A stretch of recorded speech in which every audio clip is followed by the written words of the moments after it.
Substitution method का सवाल आए तो कैसे बनाना है। सबसे पहला नंबर तुमको यहाँ पे क्या देखना है, जो अगर कोई ट्रिगोनोमेट्रिक फंक्शन रहे, चाहे लॉगरिथम फंक्शन रहे, कोई भी फंक्शन तुम्हारे पास दिया रहे, उसका जो थीटा यहाँ पे आती है ना, उस थीटा को हर हमेशा लेट किया करो। कोई भी ट्रिगोनोमेट्रिक फंक्शन रहे, चाहे कोई भी लॉगरिथम फंक्शन रहे, ज्यादातर ट्रिगोनोमेट्रिक फंक्शन और लॉगरिथम फंक्शन आता है, या आईटीएफ का आता है, इनवर्स ट्रिगोनोमेट्रिक फंक्शन।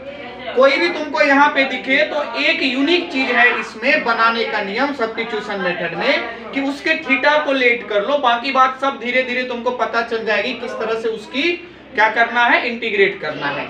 लेट करने की मतलब क्या, कि उसकी थीटा को ना हम डिफरेंशिएट करते हैं। पहला नंबर कैसे, ध्यान से समझो। जैसे ये सवाल है, इस सवाल को हम समझते हैं। साइन का थीटा यहाँ पे दिया हुआ x² + 1, तो लेट मैंने मान लिया यहाँ पे क्या, कि z बराबर मैंने यहाँ पे मान लिए x² + 1 मैंने माने।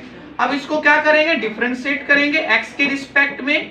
dz/dx बराबर क्या हो जाएगी, डिफरेंशिएशन ऑफ x² + 1 अपॉन क्या हो जाएगी, dx हो जाएगी। अब यहाँ से ये बताओ dz अपॉन क्या हो जाएगी, dx। चूंकि z तो x के रिस्पेक्ट में डिफरेंशिएट हो रही है, लेकिन यहाँ पे कोई x का वेरिएबल है ही नहीं, इसीलिए dz/dx ही हम इसको लिख सकते हैं। अब इसको डिफरेंशिएट करना है, इसको अलग अलग पार्ट में हम डिवाइडेड भी करते हैं, बट अब डायरेक्ट करते हैं। तो यहाँ पे x² का डिफरेंशिएशन x के रिस्पेक्ट में क्या हो जाएगा, 2x हो जाएगी। 1 तो कांस्टेंट फंक्शन है, इसकी डिफरेंशिएशन क्या हो जाएगी, 0 हो जाएगी। बचेगा क्या, 2x बचेगी। तो यहाँ से हम क्या लिख सकते हैं, dz बराबर 2x इंटू क्या हो जाएगी, dx हो जाएगी। तो यहाँ से मेरे पास क्या निकली, हमको निकालना है यहाँ पे dx निकालना है, या तो dx नहीं भी निकाल के हम इससे भी बना सकते हैं, क्योंकि 2x इंटू dx बराबर हम क्या रख सकते हैं, dz रख सकते हैं। यहाँ पे क्या है, 2x इंटू dx दिया हुआ है, 2x into dx, 2x into dx बराबर क्या निकला मेरे पास, dz निकला।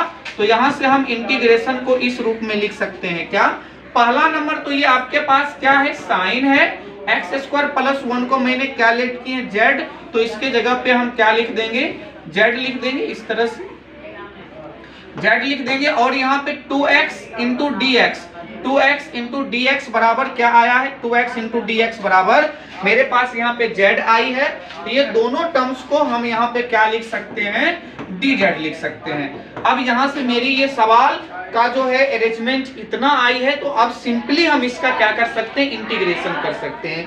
क्यों, क्योंकि हमको इसका इंटीग्रेशन पता है। साइन का इंटीग्रेशन क्या होती है, माइनस cos x होती है। तो x के जगह पे यहाँ पे हमको क्या रखना है, z लिखना है। तो यहाँ पे साइन का इंटीग्रेशन क्या हो जाएगी, minus cos z plus c हो जाएगी। तो यहाँ से माइनस cos z बराबर मैंने यहाँ पे लेट किए हैं x² + 1, तो z बराबर हम लिख सकते हैं x² + 1 + c, इसकी एग्जैक्टली आंसर हो जाएगी।